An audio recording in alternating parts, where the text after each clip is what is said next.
బీసీల సంక్షేమానికి తమ ప్రభుత్వం కట్టుబడి ఉందన్నారు మంత్రి పొన్నం ప్రభాకర్. ఎక్కడైనా ఏ విషయంలో అయినా బకాయిలు పెండింగ్ ఉంటే తన దృష్టికి తీసుకురావాలని కోరారు.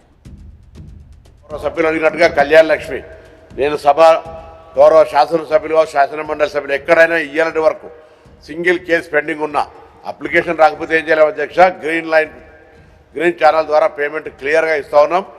ఎక్కడ కళ్యాణ లక్ష్మికి ఒక్క నిమిషం కూడా స్టాపింగ్ లేకుండా ప్రపోజల్స్ రాగానే వెంటనే వాటికి సంబంధించిన పేమెంట్ క్లియర్ చేస్తున్నాం అధ్యక్ష. అదే ఎక్కడైనా పెండింగ్ ఉంటే ఎక్కడైనా పెండింగ్ ఉంటే మీకు ఏమనండి, నేను దాన్ని పరిశీలన చేసే బాధ్యత రాదు. సభ ముందా ఊరికే నివేదించడమే కాదు, ప్రభుత్వం తరఫున బలహీన వర్గాల అభివృద్ధికి ఏం చర్యలు తీసుకోవాలి అనేటువంటి ఒక నిర్దిష్టమైన ఆలోచన ఉంది. ఆ విధంగా సరి అయినటువంటి ఏవైనా ప్రపోజల్స్ ఉంటే కూడా ఇవ్వండి.